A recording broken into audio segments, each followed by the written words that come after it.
आज से 2 दिन पहले एक स्टूडेंट का मेरे पास मेल आता है और वो मुझसे बोलता है कि प्रशांत भैया, वैसे तो मैं आपकी बहुत इज्जत करता हूं, आप ना मेरे फेवरेट टीचर हो, लेकिन फिर भी आपकी एक बात मुझे बिल्कुल भी पसंद नहीं आती। आप अपनी हर वीडियो में बोलते हो कि टाइम बर्बाद करना बंद कर दो, तभी जाकर आपके अच्छे मार्क्स आ पाएंगे। अगर आपको अपने पेरेंट्स को प्राउड फील कराना है ना, तो ये टाइम बर्बाद करना बंद करना पड़ेगा। लेकिन भैया रियलिटी तो ये है ना कि मैं टाइम बर्बाद करता नहीं हूं, बट मेरे पास टाइम है ही नहीं। आप बोलते हो कि अगर टॉप करना है तो पहले वन शॉट देखो, क्वेश्चन प्रैक्टिस करो, सैंपल पेपर लगाओ। अरे भैया इतना टाइम कहां से लेकर आऊं मैं स्टार्ट करता हूं, स्कूल जाता हूं सुबह उठते ही, उसके बाद मेरे कुछ ट्यूशन वगैरह होता है, मैं वहां चला जाता हूं, बीच के टाइम में थोड़ा बहुत खाना वाना खाता हूं, थोड़ा बहुत इधर उधर जाता हूं, जिससे कि मेरा पूरा दिन निकल जाता है। रात को थोड़ी देर पढ़ने का समय मिलता है जिसके अंदर मैं नोट्स बना रहा होता हूं। तो मुझे यह बताओ कि आप ये जो स्ट्रैटेजीज बताते हो ना, आप ये टॉपर के लिए बताते हो या फिर हमारे जैसे एवरेज बच्चे के लिए भी बताते हो? हाय एवरीवन, मैं हूं आप सभी का अपना प्रशांत भैया। ये जो स्टोरी है ना, ये जो कहानी है ना, ये एक स्टूडेंट की है जिसका नाम है राहुल, जिसने मुझे इतना बड़ा मेल लिखा। और उस मेल को सुन के ना मैं शॉक हो गया, क्योंकि ये कहानी एक अकेले लड़के की नहीं है, ये कहानी तुम्हारी भी हो सकती है। कि तुम चाहते तो हो कि तुम अपना टाइम बर्बाद ना करो, लेकिन तुम्हारे पास टाइम होता ही नहीं है ना? यही तो कहानी है। तुम चाहते हो टॉप करना, बट टाइम तुम निकाल के कहां से लेकर आओगे? तो पता है, उस लड़के को ना मैंने अपना नंबर दिया और मैंने उसको बोला कि यार राहुल, तू ना मुझे कॉल करना। राहुल ने मुझे फोन मिलाया और ये सारी अपनी प्रॉब्लम बताई। और पता है मैंने राहुल से क्या पूछा? मैंने राहुल से पूछा कि यार तेरा टाइम टेबल क्या है, पहले मुझे वो बता। तो राहुल ने बोला कि भैया चलो मैं आपको अपना टाइम टेबल बताता हूं। मैं सुबह उठता हूं 7 बजे, 8 बजे से मेरा स्कूल वगैरह होता है ना, तो 8 से 2 तो मेरा पूरा का पूरा टाइम स्कूल के अंदर निकल जाता है। मैंने कहा हाँ यार, स्कूल जाना तो बहुत जरूरी है, इस समय पर तो स्कूल छोड़ ही नहीं सकते, स्पेशली 9th और 10th के बच्चों को तो स्कूल जाना बहुत जरूरी होता है। मैंने कहा ठीक है। फिर क्या करता है? फिर भैया 4 से 8 ना मेरा ट्यूशन होता है, मेरा 4 घंटे का ट्यूशन है ना, साइंस और मैथ का, मुझे वहां जाना रहता है। तो मैंने बोला ये जो 2 से 4 का टाइम है ये कहां लगाता है राहुल? तो राहुल ने बोला यार भैया, स्कूल से आऊंगा, थक जाऊंगा, थोड़ी देर सोऊंगा भी, तो खाना वाना भी तो खाऊंगा, तो 1-2 घंटे तो ऐसे निकल जाते हैं, पता ही नहीं चलता। मैंने कहा ठीक है, कोई दिक्कत नहीं है, एकदम रीजनेबल है कि हाँ 2 घंटे तो लग सकते हैं। फिर 4 से 8 के बाद क्या करता है भैया? फिर आता हूं 8 बजे और 8 से 9 क्या करता हूं? अपना खाना वाना करता हूं, डिनर विनर करता हूं। मैंने कहा ठीक है, बहुत बढ़िया। फिर भैया 10 बजे से ना मैं पढ़ना बैठ जाता हूं। तो मैंने बोला ये जो 9 से 10 का गैप था, इसमें क्या करा भैया? ये जो 9 से 10 वाला गैप था ना, इसमें ना मैं ना फ्री फायर खेलता हूं। मैंने कहा फ्री फायर क्यों खेलता है भैया? वो ना दोस्तों का प्रेशर होता है, कभी कभार ना दोस्त बुला लेते हैं, कहते हैं कि यार एक मैच करते हैं, 2 मैच करते हैं, और उसमें हमारा 1 घंटा डेली निकल जाता है। मैंने कहा ठीक है, चल 1 घंटा ही तो निकल रहा है, कोई दिक्कत नहीं है, यहां पर तूने फ्री फायर भी खेल लिया, अब 10 से 12 तो पढ़ाई करता होगा। फिर बोलता है नहीं भैया, पढ़ाई नहीं करता, थोड़ी देर पढ़ाई करता हूं। फिर क्या करता हूं? मैं नोट्स बनाता हूं, क्योंकि नोट्स वगैरह बनाने भी तो जरूरी होते हैं, स्कूल के अंदर प्रोजेक्ट वगैरह मिलते हैं वो भी तो जरूरी होते हैं। वो सब करता हूं मैं रात के 10 से 12 के बीच में, और फिर मैं सो जाता हूं। मैंने बोला राहुल, मुझे एक बात बता, तेरी कोई गर्लफ्रेंड है? तो पहले तो वो बड़ा झिझक गया और उसने बोला नहीं भैया, ऐसा तो कुछ नहीं है। मैंने कहा इमेजिन कर, कल को तेरी कोई गर्लफ्रेंड हो, ठीक है, और आज तेरी गर्लफ्रेंड का जन्मदिन है, यानी बर्थडे है, और वो तुझसे फोन करके बोले कि यार राहुल, तुझे ना एक केक लेकर 8 बजे उसके घर के बाहर जाना ही पड़ेगा, तो क्या अब तू जाएगा? राहुल बोलता है कि हाँ भैया, अब बर्थडे तो एक बार आता है तो जाना तो पड़ेगा। मैंने कहा यार बट 8 से 9 तो तेरा डिनर का टाइम होता है, तो अपने टाइम को छोड़ के उसके बर्थडे में चला जाएगा, केक देने चला जाएगा? कहता है हाँ भैया, अब जाना तो पड़ेगा, एक ही तो बार आता है। मैंने बोला यही तो प्रॉब्लम है, ये है माइंडसेट। जब हमारे पास कोई इंपॉर्टेंट चीज आई ना, तो हमने कैसे टाइम निकाल लिया। अगर मैं बोलूं कि कल स्कूल की पिकनिक है, तुम सारे काम छोड़ के पिकनिक में निकल जाओगे। क्यों? क्योंकि तुम्हारे लिए पिकनिक इंपॉर्टेंट है। और वहीं पर जब पढ़ाई की बात आती है, तो उसकी प्रायोरिटी तुम्हारे लिए बहुत लो है। और यही मेरा आज का पहला पॉइंट है, जो कि है माइंडसेट।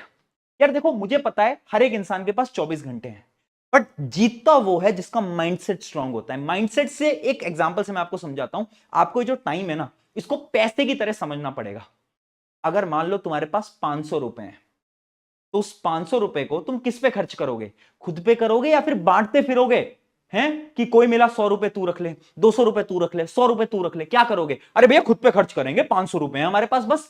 तो टाइम भी तो पैसा है, और टाइम तो पैसे से भी इंपॉर्टेंट है। तो 24 घंटे तुम्हें खुद पे खर्च करने हैं या फिर दुनिया पे खर्च करने हैं? वहां पर तो तुम दुनिया पे खर्च करते रहते हो। दोस्त ने फोन मिलाया, फटाफट से उठा लिया, 1 घंटे बाद चल रही है, इंस्टाग्राम पे रील चल रही है। यही तो कर रहे हो, यही तो कर रहे हो। यही प्रॉब्लम है, माइंडसेट शिफ्ट करना पड़ेगा हमें, हमारी प्रायोरिटीज बनानी पड़ेंगी। टाइम ना मिलता नहीं है, टाइम निकालना पड़ता है। आपको यह ढूंढना पड़ेगा कि आपके स्केड्यूल में आपकी प्रायोरिटी क्या है। फॉर एग्जाम्पल, अगर आपका स्केड्यूल भी कुछ ऐसा दिखता है ना, तो ये जो रात के आपको ये जो 2 घंटे यहां पर दिख रहे हैं ना, ये 2 घंटे आप क्या कर रहे हो? आप नोट्स बना रहे हो।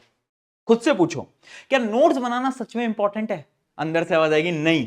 क्या प्रोजेक्ट करना सच में इंपॉर्टेंट है? अंदर से आवाज आएगी नहीं। फिर भी ये 2 घंटे आखिर तुम क्यों खराब कर रहे हो? तो भैया इन 2 घंटों में क्या करेंगे? इन 2 घंटों के अंदर आपको पढ़ाई करनी है। और वही तो हमारा मेन पॉइंट है कि माइंडसेट शिफ्ट करो, प्रायोरिटी बनाओ। हर रोज जब भी तुम सोने जा रहे हो ना, अगले दिन की प्रायोरिटी लिखनी पड़ेगी कि ठीक है, पहली प्रायोरिटी मेरी क्या है? पहली प्रायोरिटी मुझे साइंस करनी है। दूसरी प्रायोरिटी क्या है? दूसरी प्रायोरिटी मुझे मैथ करनी है। ऐसे अपनी प्रायोरिटी बनाओ और उनको पहले खत्म करो। ये नहीं कि जब रात का टाइम हो रहा है तब बैठ के मैथ उठा रहे हैं। अरे नहीं यार, जैसे टाइम मिल रहा है ना वैसे ही मैथ उठा लो। जो तुम्हारी पहली प्रायोरिटी है तुम्हें उस पर काम करना पड़ेगा। ये बहुत इंपॉर्टेंट पॉइंट है। हम माइंडसेट समझ ही नहीं पाते, हम पूरा समय वेस्ट करते रहते हैं, है ना। तो ये पहला पॉइंट है। अब बढ़ते हैं दूसरे पॉइंट की तरफ। अब वही जो राहुल था ना, बात करते करते उसने मुझसे एक सवाल पूछा कि चलो भैया ये तो मैं समझ गया, अब मुझे ये बताओ कि आखिर में कितने घंटे पढूं जिससे कि मैं अपनी 9th-10th के अंदर टॉपर बन जाऊं। तो मैंने उसको जवाब दिया, कितने घंटे पढ़ने का तो सवाल ही बेकार है। कभी तूने अपने डिस्ट्रैक्शंस नोट करें? उसने बोला नहीं भैया, डिस्ट्रैक्शंस तो नोट ही नहीं करे। अरे तुम्हारे डिस्ट्रैक्शंस मोबाइल फोन, जहां पर तुम टाइम वेस्ट करते हो, mobile phone, free fire, Instagram, जो भी तुम्हारे डिस्ट्रैक्शन है, क्या तुमने कभी लिखे? आज एक पेपर उठाना, अपने सारे डिस्ट्रैक्शंस लिख देना। और यही हमारी सेकंड स्ट्रैटेजी है जो कि तुम्हें फॉलो करनी है, जिसका नाम है डिस्ट्रैक्शन टाइम। यानी पढ़ने का टाइम नहीं बनाना, डिस्ट्रैक्शन का टाइम बनाना है। हाँ, यानी आप अपने डिस्ट्रैक्शंस लिखो और उन डिस्ट्रैक्शंस को टाइम दे दो। फॉर एग्जांपल, मैं फ्री फायर बहुत खेलता हूं, ठीक है, इमेजिन करते हैं। तो मैंने ना टाइम दे दिया फ्री फायर को हर रोज 30 मिनट। अब मैंने 30 मिनट एकदम परफेक्ट टाइम दे दिया, मैं 30 मिनट से ज्यादा नहीं खेलूंगा। यानी अपने डिस्ट्रैक्शन का टाइम बनाना है, पढ़ने का टाइम नहीं बनाना। पढ़ना तो पूरे दिन भर है, बस डिस्ट्रैक्शंस को क्लोज कर दो। अगर तुमने डिस्ट्रैक्शंस का टाइम सेट कर दिया ना, तो देखो तुम दिन भर पढ़ाई कर रहे होगे। ऐसी और डिस्ट्रैक्शंस ढूंढो। तुम्हारा अगर इंस्टाग्राम चलाने का डिस्ट्रैक्शन है तो उसका भी आधे घंटे का टाइम लगा दो, 1 घंटे का टाइम लगा दो। और भी कोई डिस्ट्रैक्शन है, किसी से बात करने का डिस्ट्रैक्शन है, आधे घंटे का टाइम लगा दो। ऐसे हर रोज हमारे डिस्ट्रैक्शंस का हमें टाइम पता होना चाहिए। अब जो बाकी का टाइम है उसमें पढ़ाई करनी है। तो ये जो तुम्हारी सोच है ना कि पढ़ने का टाइम पता चल जाए तो हम टॉपर बन जाएंगे, अरे नहीं यार, डिस्ट्रैक्शन का टाइम पता चल जाए तो तुम टॉपर बन जाओगे। अपने डिस्ट्रैक्शन को क्लोज करो, वो बहुत इंपॉर्टेंट है। यही था हमारा स्टेप नंबर 2। अब बढ़ते हैं स्टेप नंबर 3 की तरफ। अब राहुल पूछता है, भैया अब टाइम कम है तो अब मैं क्या करूं, कैसे मैं पढ़ाई करूं, ये बता। मैं कुछ चीजें लिखने जा रहा हूं, ध्यान से देखना। और ये चीज ना तुमने बहुत बार सुनी भी होगी, मैंने तुम्हें बार बार बोली भी है। सबसे पहले तुम्हें लेक्चर उठाकर वन शॉट देखने हैं। मैं ना बहुत डंके की चोट पे बोल सकता हूं, पूरे यूट्यूब पे मैंने तुम्हें सब कुछ फ्री में दे रखा है। अगर तुम 9th या 10th के स्टूडेंट हो ना, तुम्हें कहीं पे भी नहीं जाना है, यूट्यूब पे तुम आओगे, साइंस के लिए तुम्हें सब कुछ मिलेगा इसी चैनल के ऊपर। ठीक है, किसी भी चैप्टर को अगर तुम्हें डिटेल में पढ़ना है, उस चैप्टर का नाम डालो, वन शॉट वीडियो उठाओ। एनसीईआरटी पढ़ने की जरूरत नहीं है उन लेक्चर्स को देखने के बाद, बात खत्म। उसके अलावा मैं यहां रुका नहीं, तुम्हारे रिवीजन के लिए मैंने तुम्हारे लिए रैपिड रिवीजन्स भी बना दिए हैं, 9th और 10th दोनों के लिए। तो तुम रिवाइज वहां से कर सकते हो। उसके बाद अगर इमेजिन करो बहुत कम टाइम है, अब तुम बोल रहे भैया नोट्स तो बनाने नहीं है तो क्या करें? अरे यार, नोट्स भी मैं तुम्हें साइंस के पूरे नोट्स दे दूंगा डिस्क्रिप्शन के अंदर। जाओ फटाफट से उठा लो नोट्स, ठीक है, इन नोट्स की फोटोकॉपी निकाल लो। और जब तुम ये लेक्चर्स देख रहे हो तो ये जो नोट्स है अपने हाथ में रखना और मार्क करते हुए चलना है।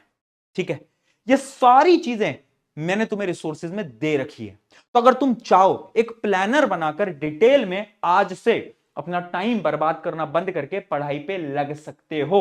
यस, बट अगर तुम कह रहे हो भैया इतनी सारी चीजें अरेंज मैनर में अगर हमें एक जगह पे मिल जाएं तो मजा आ जाए, तो उसके लिए भी इंडिया का मोस्ट रिजल्ट प्रोड्यूसिंग बैच आपको पता होगा, अभय बैच, वो ऑलरेडी आ चुका है। दिसंबर 1 से उसकी क्लासेस स्टार्ट होने वाली हैं, जिसके अंदर साइंस में पढ़ाऊंगा एसएसटी दिगराज सर, मैथ आपके शोभित भैया।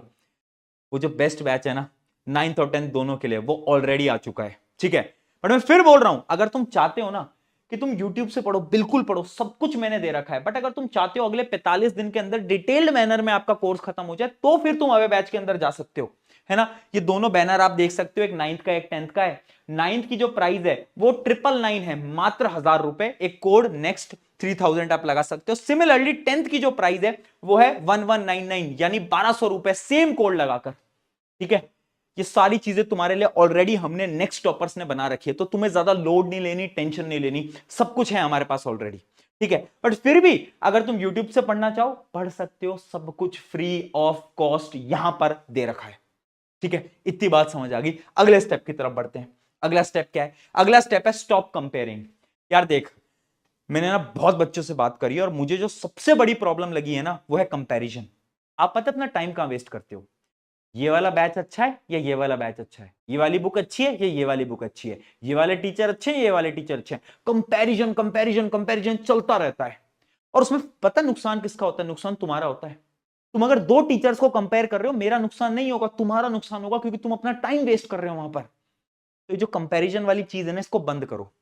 One book, one teacher, one notes, बात खत्म, बात खत्म। जहां से तुम्हें समझ आ रहा है वहां से पढ़ो, मुझसे समझ आ रहा है, मुझसे किसी और से आ रहा है उससे, बट ये कंपैरिजन बंद करो, इससे तुम्हारा टाइम खराब हो रहा है। जब ये तुम कंपैरिजन करना बंद करोगे, तुम्हें ऑटोमेटिकली दिखेगा कि तुम्हारा कितना सारा समय बच गया जो कि तुम डेली वेस्ट किया करते थे दोस्तों से बातचीत करने में। और फिर आती है फाइनल टिप, रिग्रेट।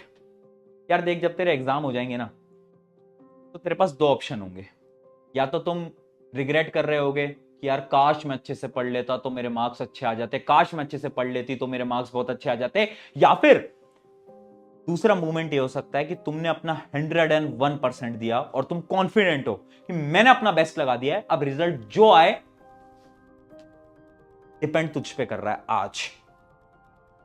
आज ये डिसाइड करेगा कि कल तुम्हें रिग्रेट होगा या नहीं होगा। याद रखना, ये टाइम अभी तुम्हारे हाथ में है, इसमें अपना बेस्ट लगा दो। मैं ये नहीं बोल रहा कि हर कोई 95 ले आएगा, 100 ले आएगा। अरे जो अपना बेस्ट लगाएगा ना वो खुश रहेगा, और अल्टीमेटली खुश रहना ही तो इंपॉर्टेंट है ना। तो ये जो रिग्रेट वाली प्रॉब्लम है, इससे बचने के लिए अभी से स्टार्ट करो, आज से स्टार्ट करो। अगर तुमने आज से स्टार्ट कर दिया, ये गेम खत्म हो जाएगा, मजा आ जाएगा और ये रिग्रेट वाली प्रॉब्लम खत्म हो जाएगी। जाओ पढ़ाई करो, अब टाइम वेस्ट करना अपना बंद कर दो। इन सारी टिप्स को यहां पर दिमाग के अंदर स्टोर कर लो और जाओ अब जाके पढ़ाई करो। शुक्रिया एवरीवन, मिलते हैं नेक्स्ट वीडियो के अंदर।